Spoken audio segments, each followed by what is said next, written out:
Greetings of the day, everyone. Today we'll be discussing the extract-based questions of this chapter, Deep Water, written by William Douglas. So the first extract starts with that, he picked me up and tossed me into the deep end. And it ends with, I would make a big jump, come to the surface, lie flat on it, and paddle to the edge of the pool.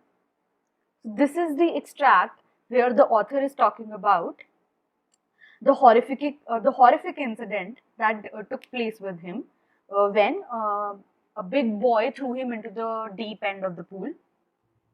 You must have come to know uh, about this passage, and I'm sure that you have opened your books along with this video.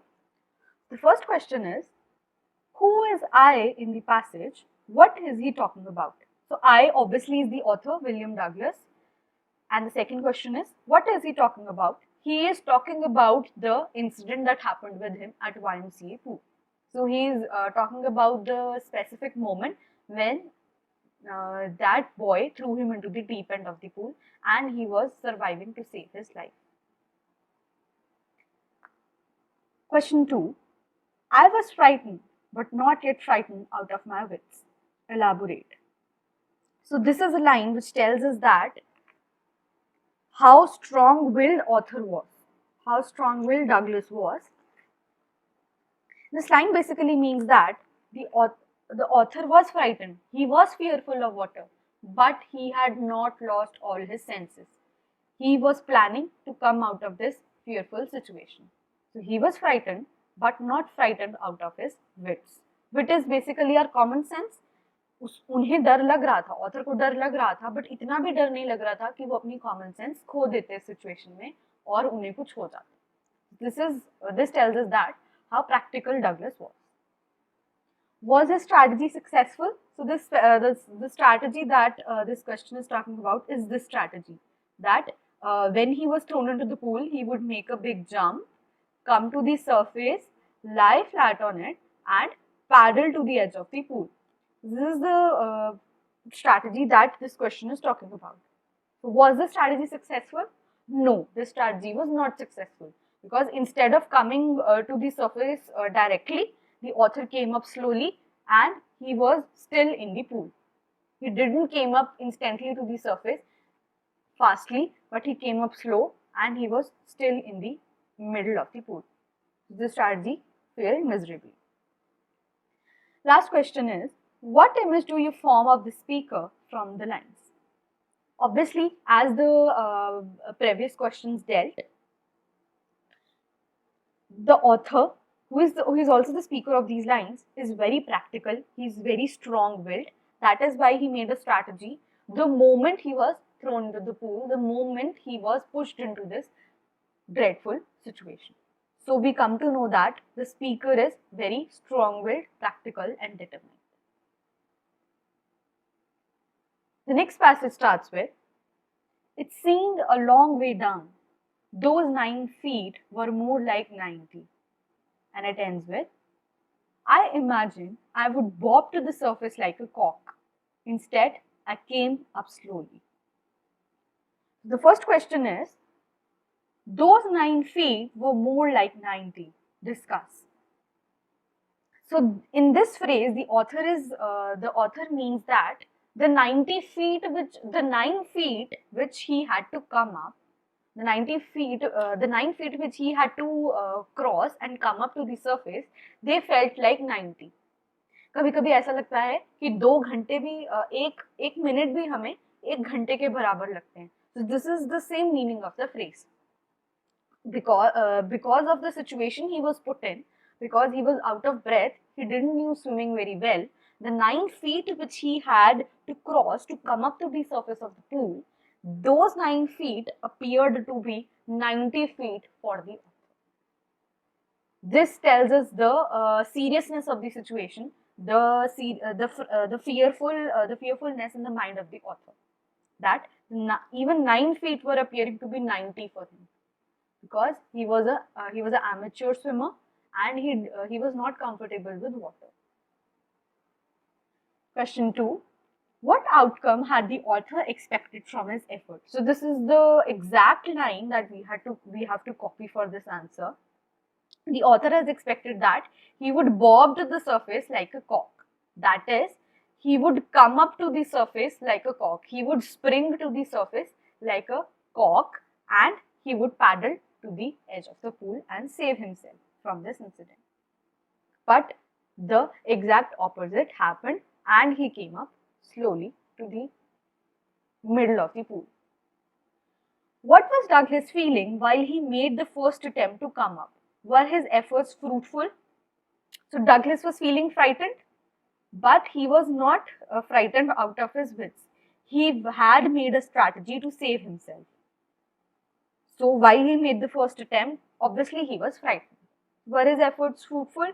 No, his efforts were not fruitful. He came up slowly instead of coming to the surface instantly like a cork. The next extract starts with, then I started down the third time, and it ends with, I crossed to oblivion and the curtain of life fell.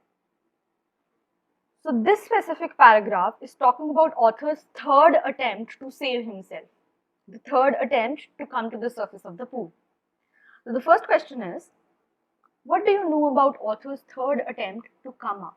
So author's third attempt was utterly unsuccessful because he had lost all his strength. Now he was totally out of breath because he had already made 2 attempts to come up to the surface of the water. So he lost all his stamina. So obviously he fell unconscious, and he felt as if the curtain of his life had fell. He felt as if his death was approaching near to him. So this is all we know about author's third attempt to come up. So the next question is, I crossed to oblivion and the curtain of life fell. So this is a statement which is depicting that the author is slowly growing unconscious of his surroundings while he was attempting to come at the surface for the third time. So this statement, this phrase, I crossed to oblivion and the curtain of life fell. This phrase basically, the word oblivion means the state of non-existence. The author means by this statement that he had passed the stage of non-existence. Basically means that he was moving close to death, and the curtain of life fell. Now he is comparing his life to a stage performance where the curtain has fallen down and his performance has ended. So this is a play of words which is used to depict the author falling unconscious while he was attempting to come to the surface of the water. Question 3. Why was the author losing control over his body? This is a very obvious and direct question. The author was losing control of his body over his body because this was his third attempt to come to the surface of the pool. So obviously, a person who has just learned to swim, who was just getting comfortable with water, for him it is very difficult to manage the 9 feet deep end of the pool. So this is why he was losing control over his body. He was losing all his stamina because he had tried so many times that now he was out of breath and it was impossible for him to try once more. Why was he feeling at peace this time? The author was feeling at peace just because he was not trying anymore. He had lost all his stamina and he was not trying anymore to come to the surface. All he was doing was waiting for somebody to come pick him up, to come and take him out of the pool. He had lost all control over his body and now he was unconscious. He was not aware of the surroundings. So that is why he was feeling at peace this time, and he was feeling no pain and no shortness of breath as he was feeling in the previous attempts. The next extract starts with, finally one October, I decided to get an instructor and learn to swim. And it ends with, each time the instructor relaxed his hold on the rope and I went under, some of the old terror returned and my legs froze. The first question is, why did Douglas hire an instructor? Douglas hired an instructor to get over his fear of water and also because he wanted to learn swimming from a professional and he wanted personal attention. When he was in the pool, he was with other kids learning swimming from a single instructor, but now he wanted some personal attention because he was fearful of water. That is why he hired a personal instructor. Question 2. Why did the fear of water leave the author? Yes, the fear of water left the author when he trained under the instructor for 6 months. But when he started training, the fear of water had not left. Because this was the first attempt he was trying to deal with the water body after the incident that happened at YMCA pool. How did the instructor make Douglas practice? So this is a phenomena that I had explained earlier. The instructor made use of a pulley. So a pulley, on a pulley, there were two ends of the rope. All of us know that the pulley has two ends of a rope. So on one end, the author was tied and the one end of the rope was in the hands of the instructor. So the instructor slowly left the rope. He slowly let go of the rope and author was submerged in the pool. So this way, the instructor had control of the author and he didn't feel much he didn't felt much fearful. This is how the instructor made Douglas practice in the initial days, and then he made him practice breathing underwater and all of the further advancements. This is how he made him a swimmer bit by bit.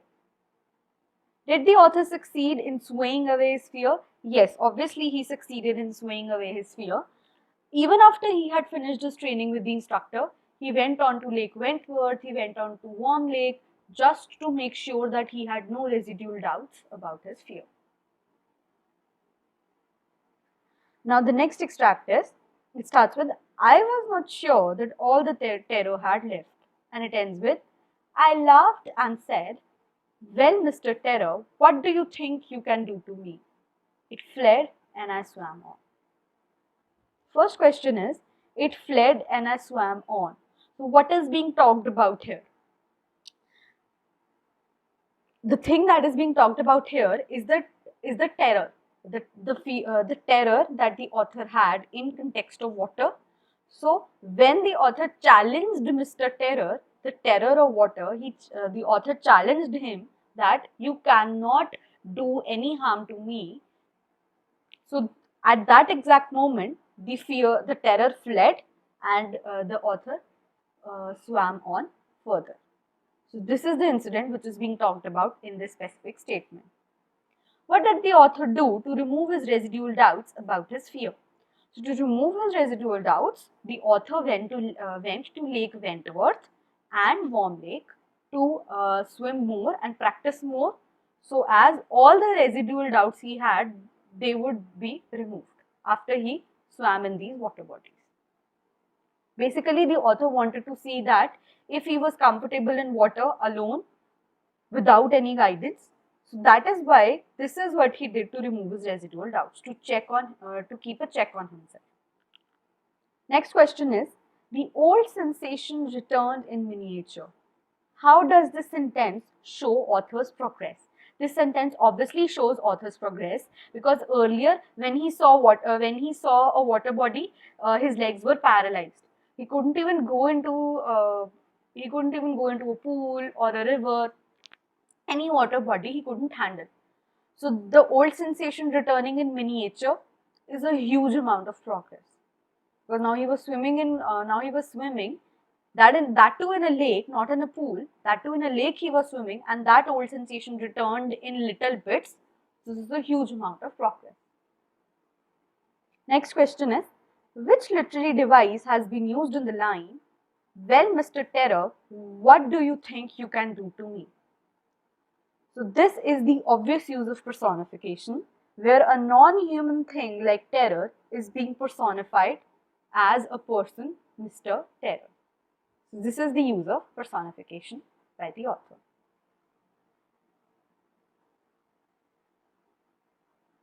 That's all for the day. Thank you.